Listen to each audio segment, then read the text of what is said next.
سورہ عادیات۔ سورہ عادیات کا تعارف۔ مقام نزول۔ سورہ عادیات حضرت عبداللہ ابن مسعود رضی اللہ تعالی عنہ کے قول کے مطابق مکیہ ہے، اور حضرت عبداللہ ابن عباس رضی اللہ تعالی عنہما کے قول کے مطابق مدنیہ ہے۔ آیات، کلمات اور حروف کی تعداد۔ اس صورت میں ایک رکوع، 11 آیتیں، 40 کلمے اور 163 حروف ہیں۔ عادیات نام رکھنے کی وجہ، مجاہدین کے ان گھوڑوں کو عادیات کہتے ہیں جنہیں وہ دشمن کا پیچھا کرنے کے لیے تیزی سے دوڑاتے ہیں۔ اس سورت کی پہلی آیت میں اللہ تعالیٰ نے ان گھوڑوں کی قسم ارشاد فرمائی ہے، اس مناسبت سے اسے سورہ عادیات کہتے ہیں۔ سورہ عادیات کے مضامین۔ اس سورت کا مرکزی مضمون یہ ہے کہ اس میں انسان کے ناشکرا ہونے کو بیان کیا گیا ہے، اور اس سورت میں یہ مضامین بیان ہوئے ہیں۔ نمبر 1، اس سورت کی ابتدا میں اللہ تعالیٰ نے مجاہدین کے گھوڑوں کی قسم کھا کر ارشاد فرمایا کہ انسان اپنے رب عز و جل کی نعمتوں کی ناشکری اور انکار کرتا ہے، اور وہ اپنے اس عمل پر خود بھی گواہ ہے۔ نمبر 2، اس سورت کے آخر میں مال کی محبت میں مضبوط اور اللہ تعالیٰ کی نعمتوں کا شکر ادا کرنے میں کمزور انسان کی مذمت بیان کی گئی، اور وہ اعمال کرنے کی ترغیب دی گئی جو قیامت کے دن اللہ تعالیٰ کی بارگاہ میں حساب دیتے وقت کام آئیں گے۔ سورہ زلزال کے ساتھ مناسبت۔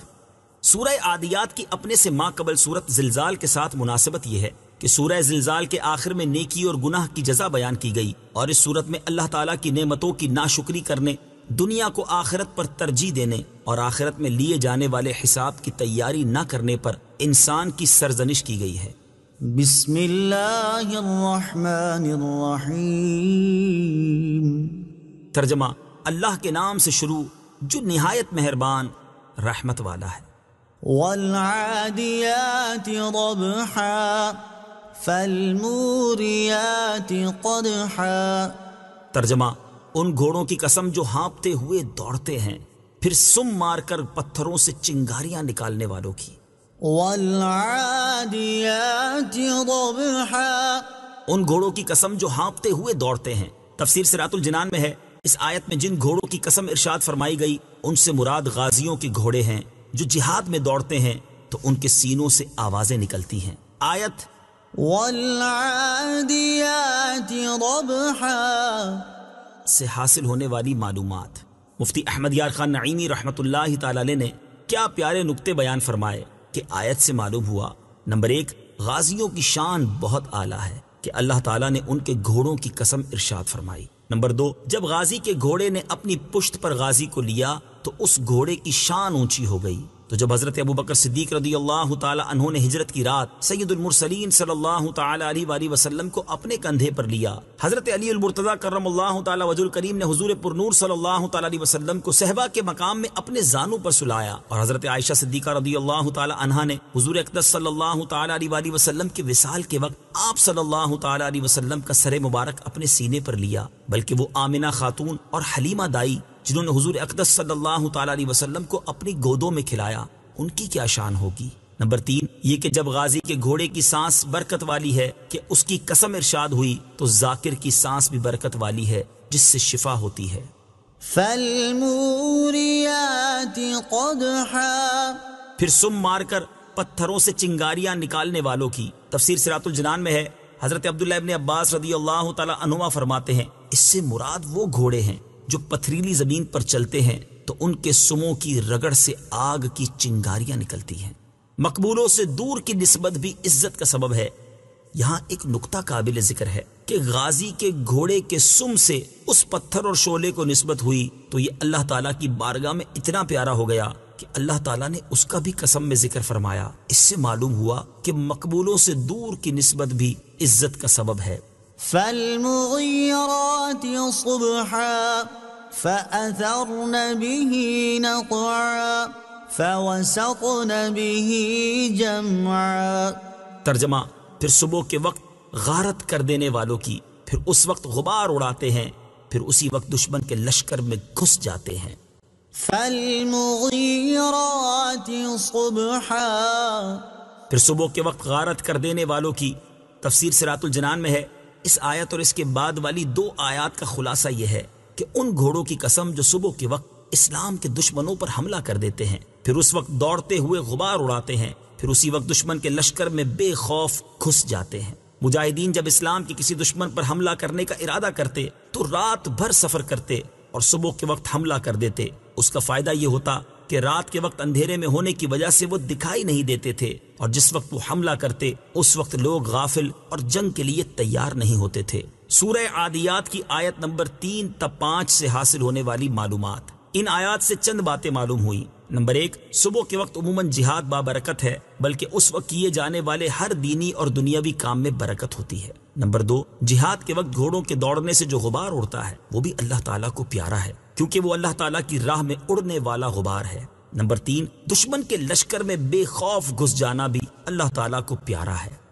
إن الإنسان لربه لكنود وإنه على ذلك لشهيد۔ ترجمہ، بے شک انسان اپنے رب کا بڑا ناشکرا ہے اور بے شک وہ اس بات پر خود گواہ ہے۔ إن الإنسان لربه لكنود، بے شک انسان اپنے رب کا بڑا ناشکرا ہے۔ تفسیر صراط الجنان میں ہے، اللہ تعالیٰ نے غازیوں کے گھوڑوں کی قسمیں ذکر کر کے فرمایا بے شک انسان اپنے رب عز و جل کا بڑا ناشکرا ہے۔ حضرت عبداللہ ابن عباس رضی اللہ تعالیٰ عنہما فرماتے ہیں، ناشکرے سے مراد وہ انسان ہے جو اللہ تعالیٰ کی نعمتوں سے مکر جاتا ہے، اور بعض مفسرین نے فرمایا کہ ناشکرے سے مراد گناہگار انسان ہے، اور بعض نے فرمایا کہ اس سے مراد وہ انسان ہے جو مصیبتوں کو یاد رکھے اور نعمتوں کو بھول جائے۔ وَإِنَّهُ عَلَى ذَلِكَ لَشَهِيدٌ، اور بے شک وہ اس بات پر خود گواہ ہے۔ تفسیر صراط الجنان میں ہے، اس آیت کا ایک معنی یہ ہے کہ بے شک وہ انسان ناشکرا ہونے پر خود اپنے عمل سے گواہ ہے، دوسرا معنی یہ ہے کہ اللہ تعالیٰ انسان کے ناشکرے ہونے پر خود گواہ ہے۔ وَإِنَّهُ لِحُبِّ الْخَيْرِ لَشَدِيدٌ أَفَلَا يَعْلَمُ إِذَا بُعْثِرَ مَا فِي الْقُبُورِ وَحُصِّلَ مَا فِي الصُّدُورِ إِنَّ رَبَّهُم بِهِمْ يَوْمَئِذٍ لَخَبِيرٌ۔ ترجمہ، اور بے شک وہ مال کی محبت میں بہت شدید ہے، تو کیا وہ نہیں جانتا جب وہ اٹھائے جائیں گے جو قبروں میں ہیں اور جو سینوں میں ہے وہ کھول دی جائے گی، بے شک ان کا رب اس دن ان کی خوب خبر رکھنے والا ہے۔ وَإِنَّهُ لِحُبِّ الْخَيْرِ لَشَدِيدٌ، اور بے شک وہ مال کی محبت میں بہت شدید ہے۔ تفسیر صراط الجنان میں ہے، اس آیت اور اس کے بعد والی 3 آیات کا خلاصہ یہ ہے کہ بے شک انسان مال کی محبت اور اس کی طلب میں تو بہت مضبوط اور طاقتور ہے، جبکہ اللہ تعالیٰ کی عبادت کرنے اور اس کی نعمتوں کا شکر ادا کرنے کے لیے کمزور ہے۔ تو کیا مال کی محبت میں مبتلا وہ انسان نہیں جانتا کہ جب وہ مردے اٹھائے جائیں گے جو قبروں میں ہیں اور انہیں اللہ تعالیٰ کی بارگاہ میں پیش کیا جائے گا اور جو حقیقت سینوں میں ہے وہ کھول دی جائے گی، تو اس وقت اللہ تعالیٰ انہیں ان کے نیک اور برے اعمال کا بدلہ دے گا۔ بے شک ان کا رب عز و جل قیامت کے دن جو کہ فیصلے کا دن ہے، ان کے اعمال، ان کی نیتوں اور ان کی اطاعت و نافرمانی کی خوب خبر رکھنے والا ہے، جیسا کہ ہمیشہ سے ہے۔ نور العرفان میں ہے، غافل انسان مال کی محبت کی وجہ سے سخت دل ہے، کیونکہ مال کی محبت سختی دل کا باعث ہے، جیسے حضور صلی اللہ تعالی علیہ وآلہ وسلم کی محبت نرمی دل کا سبب ہے۔ دیکھو یزید، فرعون، شداد جانوروں سے زیادہ سخت دل تھے، محض محبت مال سے، یا غافل انسان مال کی محبت میں سخت دل ہے، دین میں نرم یعنی دین میں سختی برداشت نہیں کرتے۔ اس لیے عام طور پر لوگ دنیا کے لیے وہ مشقتیں جھیل لیتے ہیں جو دین کے لیے نہیں جھیلتے۔ مال سے محبت کی 4 صورتیں۔ خیال رہے کہ محبت مال 4 طرح کی ہے۔ نمبر 1، حب ایمانی، جیسے حج وغیرہ کے لیے مال کی چاہت۔ نمبر 2، حب نفسانی، جیسے اپنے آرام و راحت کے لیے مال سے رغبت۔